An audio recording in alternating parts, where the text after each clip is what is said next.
Turquía, se encuentran las ruinas de dos ciudades famosas en la antigüedad. La literatura está en deuda con ellas. Sin embargo, hasta el siglo XIX no se sospechó la verdad oculta tras la leyenda.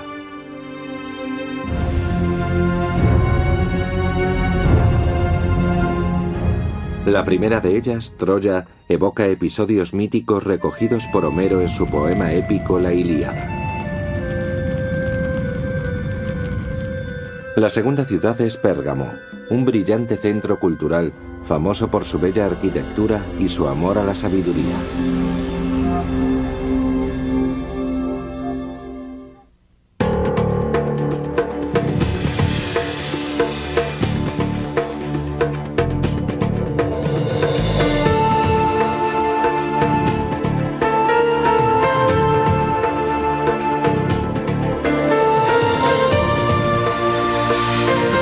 El legado de las civilizaciones antiguas.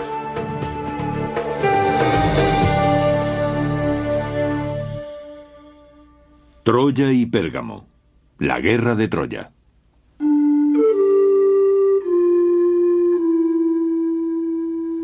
Yendo desde Grecia hasta la costa occidental de Turquía, el viajero penetra en la región que se conoce como Tróade, la antigua Frigia. Se cree que aquí se encontraba la legendaria ciudad de Troya, que debe su fama a la Ilíada de Homero.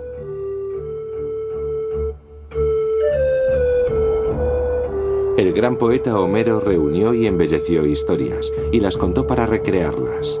Este proceso dio origen a un modelo narrativo utilizado por los escritores desde entonces.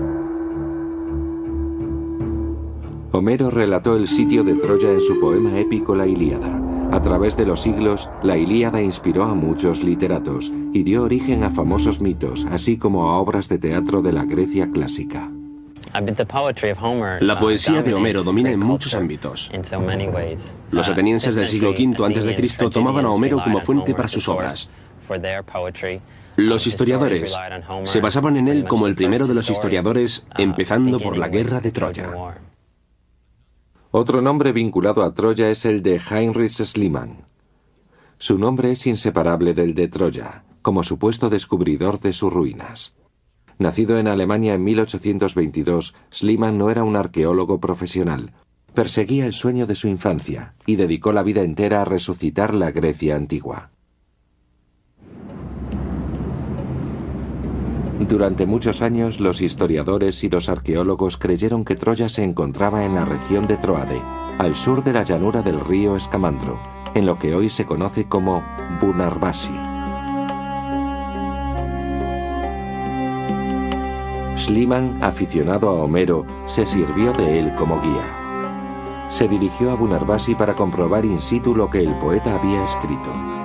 Schliemann quería ubicar los acontecimientos citados por Homero en el entorno que tenía ante sus ojos, con el fin de hacer coincidir la palabra con la topografía. Lo primero que buscó fueron los dos famosos manantiales descritos por Homero.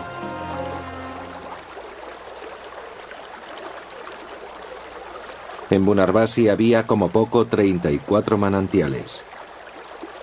Y además esta colina está por lo menos a 3 horas de la costa. Según Homero, los griegos en sus ataques iban y venían desde sus barcos a Troya varias veces al día, algo imposible teniendo en cuenta la distancia. En el poema también se cuenta que Aquiles, el invencible héroe griego, después de matar a Héctor, uno de los defensores de Troya, dio 3 vueltas alrededor de la fortaleza arrastrando el cuerpo de su enemigo. Pero la morfología del terreno de Bunarbasi tampoco habría permitido tal acción. Schliemann, que siempre creyó que la Ilíada se basaba en hechos reales, terminó convencido de que Troya estaba en otro lugar. Entonces la suerte quiso que conociese a otro aficionado a la arqueología, Frank Calvert. El norteamericano Calvert pensó que en torno al montículo de Hisarlik, transformado a través de los siglos por ruinas levantadas sobre ruinas anteriores, podría estar la ciudad que buscaban.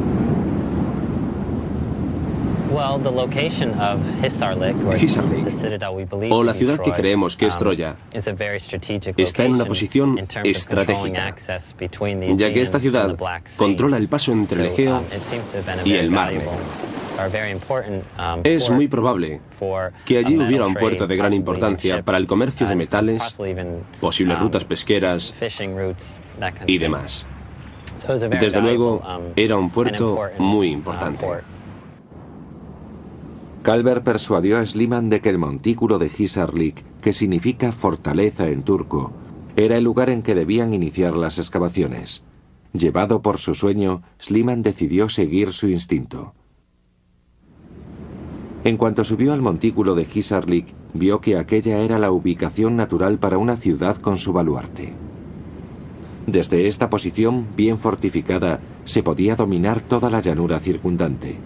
En toda la región había pocas colinas que pudieran compararse a aquella. En 1871, Schliemann empezó a excavar en Hisarlik. Schliemann contrató hasta 150 hombres para que trabajaran al principio perforando pozos en el montículo. Pronto descubrió una serie de muros romanos y helénicos. En su afán por alcanzar las capas más antiguas, descendió hasta los 10 metros, destruyendo a su paso muchas ruinas importantes. Al continuar con los trabajos, Schliemann se dio cuenta de que la acumulación de escombros en diferentes niveles era la prueba de que la ocupación humana se había realizado en diferentes períodos. Cada capa o estratificación de las ruinas revelaba su propia historia. En los 2 años siguientes, los obreros de Schliemann excavaron antiguas murallas y cimientos que mostraron la existencia de al menos 3 niveles independientes. También se descubrió cerámica de varias clases y tendencias. Según Schliemann, el 15 de junio de 1873, los acontecimientos dieron un giro importante. El siguiente día iba a ser el último de las excavaciones por aquel año. En la zanja noroccidental, bajo la gran muralla helénica, Schliemann descubrió un auténtico tesoro. Ordenó a los trabajadores que se marcharan e hizo llamar a su esposa. Con manos temblorosas, engalanó a su esposa Sofía con las joyas que quizá llevara Helena de Troya 4000 años atrás. Schliemann erróneamente creyó que los más de 250 objetos de oro pertenecían al legendario tesoro de Príamo. Pero pronto se supo que andaba errado en sus dataciones. Lejos de la fecha de la caída de la mítica ciudad, el tesoro descubierto por Schliemann procedía de un estrato más profundo, datado en 1000 años antes de la época correspondiente a la guerra de Troya. Los arqueólogos profesionales criticaron severamente el error cometido por Schliemann. Schliemann se estaba dejando guiar por los textos de Homero, la Ilíada y la Odisea, y quería encontrar evidencias arqueológicas que confirmasen los relatos homéricos. Los arqueólogos de hoy en día son más sofisticados y no se ven obligados a orientarse por la literatura antigua, sino que aplican principios y métodos científicos a su disciplina y a las excavaciones. Sin embargo, las excavaciones de Schliemann nos facilitaron unas bases y un marco para desenvolvernos en la actualidad. En 1882, para contrarrestar las críticas, Schliemann contrató a Wilhelm Dörfel, un reputado arqueólogo, para que organizara un minucioso estudio capa por capa. Cuando se reanudaron los trabajos, aparecieron 9 capas o estratos superpuestos. Se piensa que la Troya de Homero corresponde al nivel 7 desde el punto inferior, datado en torno al 1250 a.C. En la leyenda homérica es Paris, hijo de Príamo, el rey de Troya, quien desencadena la guerra al raptar a la hermosa Helena, esposa del rey griego Menelao.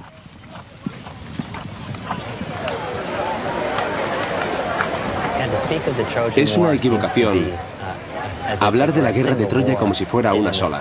La destrucción de la ciudad troyana de Asia Menor debió producirse como consecuencia de una serie de conflictos.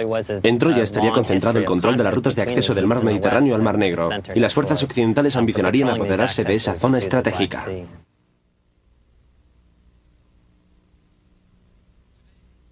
Hoy en día todavía no es seguro que la ciudad del séptimo estrato sea Troya. Lo que sí es seguro es que Schliemann descubrió las ruinas de una ciudad que había sido incendiada y arrasada. Los objetos y las ruinas encontrados en este nivel pertenecen a una civilización que se asemeja mucho a la de los héroes de la Ilíada. Desde la estratégica situación de la ciudad desde el punto de vista comercial, la Ilíada fue probablemente una recreación poética de un conflicto real. El larguísimo asedio de 10 años resulta creíble, dado el desarrollo de las guerras de la época. Wilhelm Dörfel, el joven arqueólogo alemán colaborador de Schliemann, analizó cuidadosamente los restos de cada estrato y vio que podía interpretar gracias a ellos la historia de la ciudad. La cerámica manual aparecida en el primer estrato y la cerámica de torno aparecida en los posteriores revelaron que a lo largo de varios siglos hubo una sucesión de conquistas y asentamientos por parte de diferentes civilizaciones cada vez más desarrolladas. Los 3 primeros niveles pertenecen al bronce temprano, entre el 3000 y el 2050 a.C. Esta es la época en que se calcula la fundación de la ciudad. En los estratos cuarto y quinto han desaparecido las anteriores murallas defensivas, pero el trazado de la zona habitada es el mismo de antes, con viviendas muy próximas unas a otras en un diseño regular. Una extensa muralla perimetral aparece en el sexto estrato, el correspondiente al bronce medio, alrededor de 1800 a.C. Las casas de este nivel responden a un diseño trapezoidal. Un lado, el que da a la Acrópolis, es más corto que el lado exterior, lo que confiere a la ciudad la forma de un abanico. Cuando un terremoto destruyó la ciudad, sus habitantes fundaron la ciudad nueva en el séptimo estrato, y esta podría ser la Troya cantada por Homero. La ciudad dejó de existir alrededor de 1100 a.C. al final de la Edad de Bronce. Abandonada durante siglos, la ciudad volvió a la vida con colonos griegos que fundaron Ilión en el mismo lugar. La construcción de un templo dedicado a Atenea motivó la afluencia de gran número de fieles. Los héroes homéricos, representados en la cerámica y en esculturas, se describen en los mitos de Grecia, su literatura y su arte. Los mitos resurgieron cuando el poeta romano Virgilio narró la historia de Eneas, quien a la caída de Troya abandonó la ciudad en ruinas. Julio César afirmaba que su familia era descendiente del hijo de Eneas. Este héroe troyano era considerado uno de los fundadores de Roma. César consideró a la ciudad de Ilium la nueva Troya y la llamó Ilium Novum.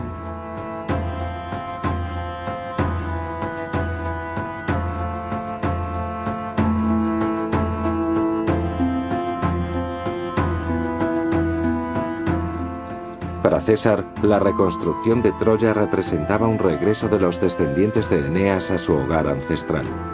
Sin embargo, Troya nunca recuperó su antigua relevancia, siendo para los romanos más que otra cosa un lugar de peregrinaje. Recientemente, otro arqueólogo alemán ha regresado a Troya asesorado por expertos de la Universidad de Cincinnati. Así que cada año se produce un resurgimiento de los esfuerzos a escala internacional. Hoy, a pesar de casi un siglo de cuidadosos trabajos arqueológicos, queda poco de los majestuosos edificios y templos que un día conociera este yacimiento. De todas formas, las claves de la leyenda homérica nos incitan a estudiar estas ruinas. En la época de la guerra, Troya era conocida como la ciudad de los caballos, porque se pensaba que los troyanos habían introducido estos animales en Asia Menor. ¿Sería el amor troyano por estos nobles animales el que inspirara a los griegos la idea de construir el caballo de Troya?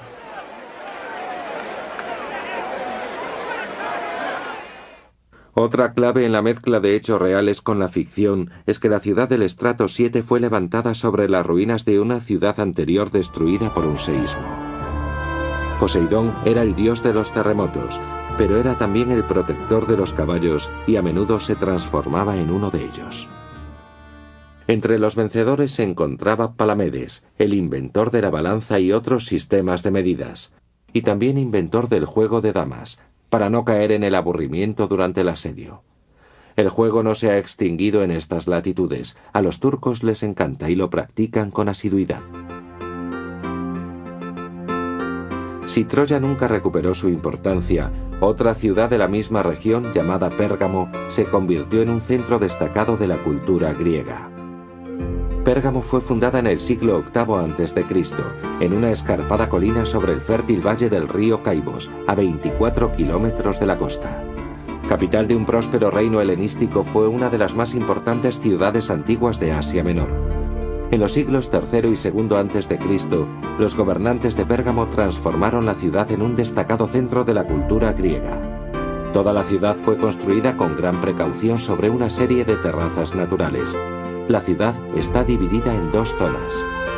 La ciudad superior comprendía todos los monumentos que rodean al Palacio Real, casas suntuosas y templos construidos en la Acrópolis sobre terrazas. Y la otra zona importante estaba en un nivel más bajo, rodeando los gimnasios.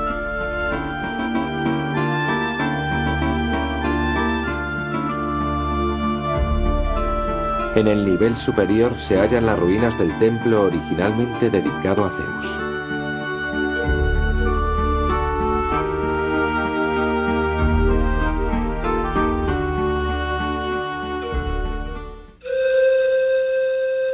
Uno de los reyes más ilustrados de Pérgamo, Eumenes II, ordenó construir una biblioteca que pronto compitió con la egipcia de Alejandría. La excepcional biblioteca de Pérgamo llegó a contar con más de 200.000 rollos de pergamino que contenían todo el saber de su tiempo. Su legado en historia, filosofía y literatura se ha perdido. Marco Antonio la saqueó, llevándole su contenido a la reina Cleopatra como regalo. Hoy, desgraciadamente, de esa magnífica biblioteca solo quedan las ruinas. Cerca de la biblioteca se encontraba el templo de Atenea Políada, protectora de la ciudad. Su estilo arquitectónico no sigue un modelo común en Asia Menor, y podría haber sido un intento de levantar un nuevo Partenón que hiciera de Pérgamo la Atenas de Anatolia. Las estatuas alrededor del templo representan los triunfos bélicos de las tropas de Pérgamo sobre los ejércitos invasores. Esta imaginería, con las celebraciones militares talladas en mármol, muestra claramente el carácter de los edificios de Pérgamo. Una de las mejores muestras del arte helenístico es el altar dedicado a Zeus. La obra fue un encargo del rey Eumenes II en el año 166 a.C., como recuerdo imborrable de la victoria obtenida por la ciudad sobre los invasores galos de Europa Central. Menécrates diseñó el altar y Firómacos lo esculpió con ayuda de hábiles tallistas. En el Museo de Pérgamo en Berlín se encuentran las piezas originales y una rigurosa reconstrucción de la columnata occidental tal y como debió estar dispuesta. De nuevo el tema es mitológico. Es muy probable que para crear las figuras esculpidas en el impresionante friso se utilizaran como modelos a los propios habitantes de Pérgamo, que se reconocerían después a sí mismos en las figuras. El diseño por ordenador nos ayuda a ver el monumento en su ubicación original y tal como era hace unos 2000 años. El altar era muy grande, con lados proporcionalmente muy largos y enteramente de mármol, ocupando el centro de una terraza natural al sur del templo de Atenea. Construido a 3 niveles, su aspecto era el de un gran podio rodeado por una columnata cubierta, dispuesta en la forma inusual de una herradura. El nivel inferior consistía en un basamento de 5 escalones sobre el que descansaba el podio. A media altura del altar de mármol, una serie de relieves recorrían todo el podio. En el friso se tallaron escenas de la guerra que había inspirado la construcción del altar.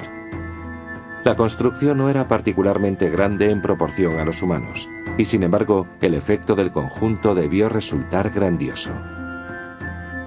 Considerado por los especialistas como uno de los máximos paradigmas del arte helenístico, el altar es fascinante también por su valor simbólico, la victoria del bien sobre el mal. A lo largo del friso que recorre todo el podio se desarrolla el ataque mitológico de los titanes a los dioses del Olimpo. Los titanes son vistos como galos, es decir, como el mal que debe ser exterminado. Para los habitantes de Pérgamo, los constructores del altar, el monumento representa su victoria sobre los galos. Aquí se muestra el monte Olimpo, al que ponen asedio los titanes que representan las fuerzas del mundo subterráneo. Los dioses de los elementos, el cielo, el mar, el agua y la luz, se baten contra semidioses con Hércules de su lado. La combinación de elementos divinos y humanos evoca el papel de los gobernantes de Pérgamo como últimos defensores de la civilización griega contra la barbarie. Las imágenes, en toda su violencia realista, utilizan el efecto del relieve para imprimir verosimilitud al mensaje. Siguiendo la práctica de la época, los relieves seguramente debieron ser policromados. No quedan restos de la pintura original, pero las descripciones de otras obras clásicas nos permiten imaginar el aspecto que tendrían las figuras del altar de Pérgamo. Otra obra extraordinaria es el teatro, uno de los más logrados de su tiempo. Se encontraba al lado del templo de Dionisos. Ambas construcciones se levantaron una al lado de la otra, ya que los juegos tenían lugar en el teatro, normalmente durante las fiestas en honor de este dios. En el centro de la ciudad hay numerosos templos para el cuidado del espíritu, pero estos son los restos de 3 edificios relacionados con el cuidado del cuerpo. Su uso estaba establecido por edades: niños, adolescentes y adultos. Bajando a la llanura encontramos la Pérgamo romana. El último rey de Pérgamo, Átalo III, no tuvo descendencia, y decidió que, tras su muerte, los romanos, que empezaban a labrar su gran imperio, debían heredar la ciudad. Cuando el rey murió en el año 133 a.C., la ciudad fue entregada a los romanos, quienes, siguiendo su costumbre, construyeron inmediatamente todo lo necesario para sentirse a gusto en Pérgamo, sobre todo baños y también templos para sus dioses. Además de griegos y romanos, esta ciudad internacional recibía con frecuencia a mercaderes y comerciantes de todo el Mediterráneo. Un gran edificio llamado el Vestíbulo Rojo estaba dedicado al culto de divinidades egipcias como Isis y Serapis. Los comerciantes egipcios encontraban así un agradable lugar para orar y una razón para regresar a la hospitalaria Pérgamo. El mayor ejemplo del esplendor romano es el Asclepeion, el templo de Asclepio o Esculapio, protector de la medicina. Remodelado por los romanos a partir del templo griego original, se convertiría en el siglo II en el principal centro terapéutico de su tiempo. Cuando el famoso médico griego Galeno ejercía aquí, sus pacientes entraban por una bella calle porticada, la Vía Tecta, que significa calle cubierta. La hidroterapia era muy popular en el mundo antiguo. Como en otros centros similares, los poderes curativos se atribuían a los manantiales sagrados sobre los que se habían erigido los templos. Para acrecentar el efecto, se llegaba al manantial principal atravesando un largo corredor subterráneo. Otras terapias comprendían la llamada incubación, en la que el enfermo dormía en el templo y contaba después sus sueños a los sacerdotes, que estudiaban los sueños para encontrar la curación apropiada a la enfermedad. Resulta irónico que los romanos, acostumbrados a conquistar y absorber a civilizaciones enteras, tuvieran un destino igual al de sus víctimas. En el año 600, el Imperio bizantino sustituyó al Imperio romano. La brillante ciudad antigua de Pérgamo fue eclipsada por la moderna ciudad turca de Bergama.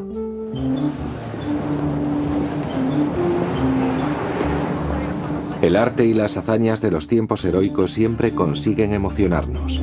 Gracias a Homero y a la Ilíada, nuestra imagen de Troya estará eternamente unida a la leyenda. El mito y la leyenda por él plasmados se han apoderado de nuestra imaginación durante miles de años. Homero también nos legó las claves para hallar antiguas civilizaciones entre las tinieblas del tiempo.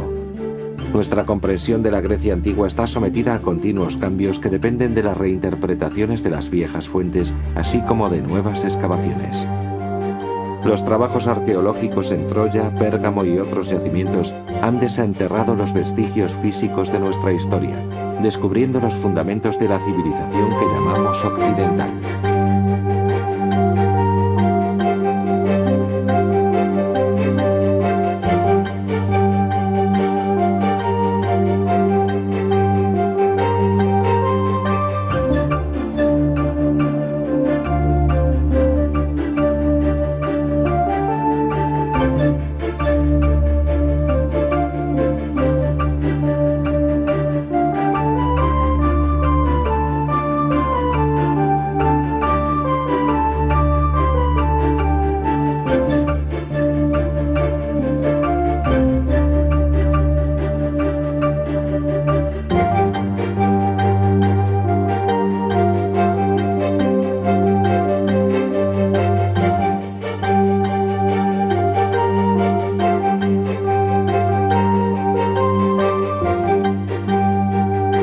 La poesía de Homero domina en muchos ámbitos. Los atenienses del siglo V a.C. tomaban a Homero como fuente para sus obras. Los historiadores se basaban en él como el primero de los historiadores, empezando por la guerra de Troya. Otro nombre vinculado a Troya es el de Heinrich Schliemann. Su nombre es inseparable del de Troya, como supuesto descubridor de sus ruinas. Nacido en Alemania en 1822, Schliemann no era un arqueólogo profesional. Perseguía. Se encuentran las ruinas de dos ciudades famosas en la antigüedad. La literatura está en deuda con ellas. Sin embargo, hasta el siglo XIX no se sospechó la verdad oculta tras la leyenda.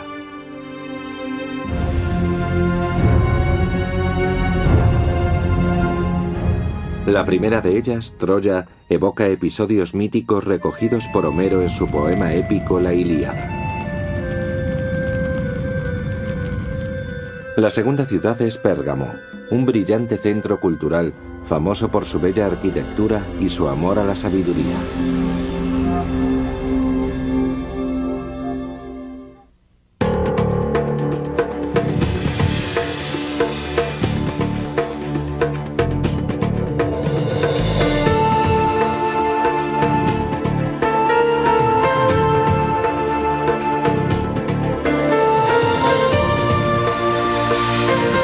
El legado de las civilizaciones antiguas.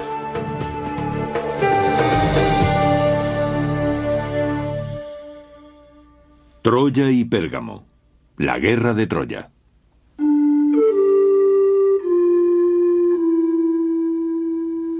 Yendo desde Grecia hasta la costa occidental de Turquía, el viajero penetra en la región que se conoce como Tróade, la antigua Frigia. Se cree que aquí se encontraba la legendaria ciudad de Troya, que debe su fama a la Ilíada de Homero.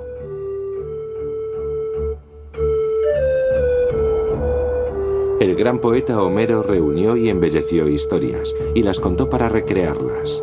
Este proceso dio origen a un modelo narrativo utilizado por los escritores desde entonces.